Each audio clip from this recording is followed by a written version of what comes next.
তুমি তুমি না আরেকবার প্রুফ করে দিলা তোমার চোখে আমি একজন অযোগ্য মানুষ। একদম আমি কথা বলতেছি, আমাকে কথা বলতে দাও। আমি একজন অযোগ্য মানুষ, ওর জন্য বাসে ওভেন পাঠায় দিতা, বাসে আলমারি পাঠায় দিতা। এতটুকু অযোগ্য হয়ে গেছে যে নিজের স্বপ্নটা পর্যন্ত দেখতে পারবে না।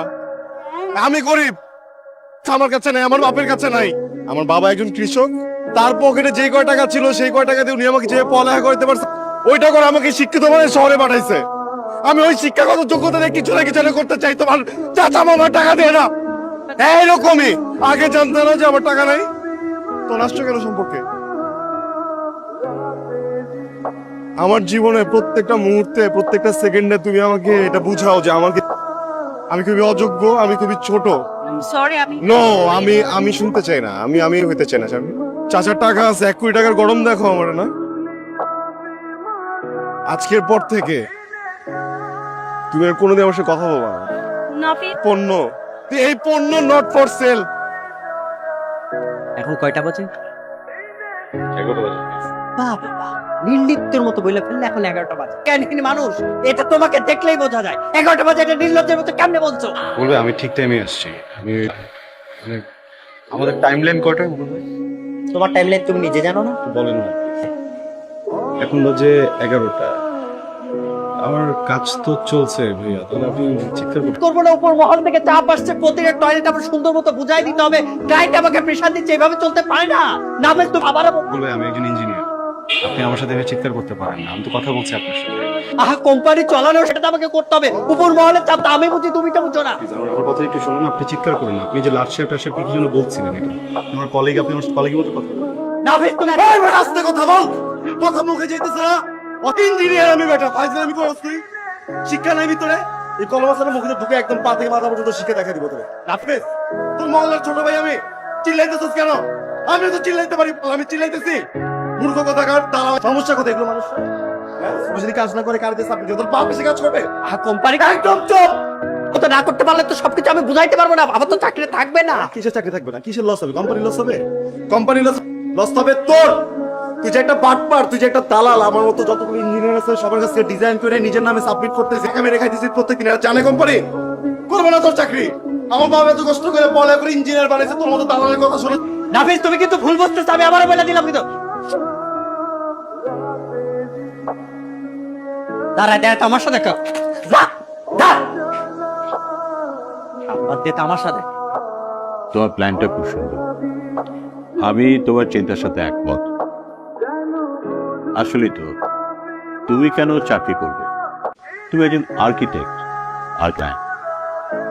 তোমার ইনোভেটিভ চিন্তায় যদি কাজে না লাগে তাহলে চাকরি তো তোমার জন্য না।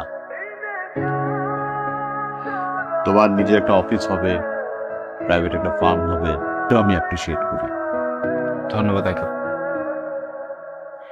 তো চলো আমরা। আঙ্কেল প্লিজ আপনি খেয়ে নেন, আমি আজকে উঠি। আরে এখন তো লাঞ্চ হবে। আরেকদিন প্লিজ। তাহলে একটা কাজ করি, সুইট কিছু দিতে বলি, অসুবিধা নেই তো?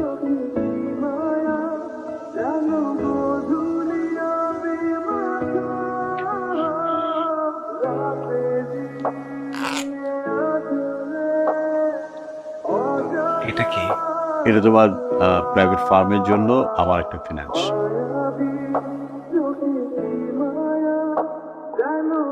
ওকে বললো, তখনই আমি ভেবেছি তুমি নিজে যখন কিছু শুরু করবে তোমাকে আমি সাপোর্ট করব।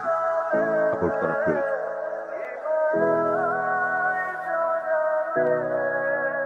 আঙ্কেল এখন কেন? Please go ahead. আমি শুধু রিকোয়েস্ট করব টাকাটা যেন নষ্ট না হয়। এই জন্য না ও সবসময় বেশি বেশি ভাবে আপনাকে। হ্যাঁ আমি কথা দিচ্ছি কোনো সমস্যা হবে না, আপনি প্লিজ। যাও, আসতেছি।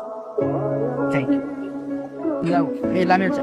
কাজে কোথায় যেতে হবে না, বসো। তোমাদের ফ্রেন্ড নিশ্চয়ই তোমাদের সাথে সব কথা বলছে। আমি আমার জায়গাটা একটু ক্লিয়ার করতে চাই। দেখো, সম্পর্কটা তো মেলা, এটা নিয়ে নতুন করে বলার মতো আর কিছু নাই। আমি আমি আমি আসলে সম্পর্কটাই আর রাখতে চাচ্ছি না। আমি একটু ভয় পাচ্ছি। ওঠার ডিসিশন তুমি নিতে পারো না, তাই না? শারমিন, তুমি এই সম্পর্কটাকে এই পর্যায়ে নিয়ে আসছো। আমি যা যা করি রিলেশনশিপের জন্য সব আমাদের ফিউচারের কথা চিন্তা করে করছি। নাফিস, তোমার ভাবনা শারমিন, তোমার মনে আছে আমাদের প্রথম কোথায় দেখা হয়েছিল? রবীন্দ্র ছোট্ট কিছু বাচ্চাকে তুমি আইসক্রিম কিনে দিচ্ছি। আমি ভাবছিলাম তুমি হয়তো ওদের বড়। এত সুন্দর একটা দৃশ্য, এত সুন্দর একটা মানুষ, খুব লোভ হচ্ছিল আমি তোমার সাথে কিছুক্ষণ কথা বলি। সেই কথা বলতে গিয়ে পরিচয়, সেই কথা থেকে সম্পর্ক, সেখান থেকে তুমি আমাকে গিফট দেওয়া শুরু করলে, তারপরে বড় গিফট, এরপর তুমি আমাকে টাকা দেওয়া শুরু করলে। ইদানিং তুমি আমার ব্যবসারও মুখ। কিছুদিন পর দেখা যাবে আমার সংসারটাই তুমি চালাচ্ছ। শারমিন, তাহলে এই সম্পর্কতে আমার কন্ট্রিবিউশন তো শুধুই ভালোবাসা, আর কিছু না? সেটা বলছি কখনো? শারমিন, তোমার আর আমার এই সম্পর্কতে আমি শুধু তোমাকেই চেয়েছি, অন্য কিছু চাইনি। কিন্তু আমি নিজের মতো করে কিছুই করতে পারতেছি না। সাধারণ একটা মানুষ আমি। তুমি আমাকে, আমি নিজেকে খুঁজে পাচ্ছি না। তোমার উপহার, তোমার চাওয়া পাওয়া সবকিছুর মাঝে আমি কোথাও যেন হারিয়ে যাচ্ছি। আমার জীবনটা কি আমার না? এটা তো শুধুমাত্র তুমি কেন্দ্রিক না, তাই না? প্লিজ। শারমিন, আমি যদি জানতাম এত বড় পরিবারের মেয়ে, আমি তোমার সাথে সম্পর্কতে যেতাম না। আমি নিম্নবিত্ত পরিবারের ছেলে। আমার পক্ষে যখন 10 টাকা থাকে না, পুরো স্বপ্ন দেখতে পারি। আমার বাবা আমাকে এটা শিখিয়েছে, আমার মা শিখিয়েছে। কিন্তু তোমার এই উপহার প্রতিদিন আমার স্বপ্নগুলোকে না ভেঙে ফেলতেছে। স্বপ্নগুলো হারাতে চাই না। আমি এটা মানি না, আমি পারবো না। আমার জীবনের সব থেকে সুন্দর মুহূর্তগুলো তুমি আমাকে দিয়েছো। বিশ্বাস করো, এত সুন্দর মানুষ আমি কখনো দেখিনি। জানি না আর কখনো এত সুন্দর মানুষ আমি দেখবো কি। আমি তোমাকে অনেক ভালোবাসি শারমিন, কিন্তু আমি নিজেকে হারাতে চাই না। তুমি আমার সাথে যোগাযোগ করো না। সাজিদ, খেয়াল রেখো। আমি খুবই সরি স্যার, চমৎকার একজন মানুষ।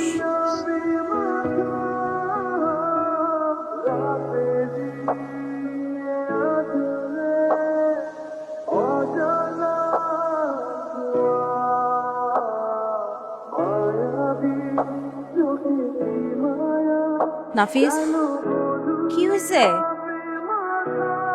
দেখি এদিক তাকাও। কি হয়েছে বলো? নাফিস, কথা বলো, কি হয়েছে? সকি, কি হয়েছে বলো? শারমিন, আমার বুকটা অনেক ভারী। আমি ভার নিতে পারতেছি না। দিকে তাকাও। তোমাকে একা ভার নিতে কে বলছে? তুমি আমার কখনো ছেড়ো না।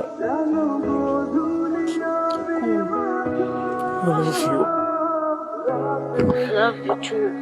Love you more.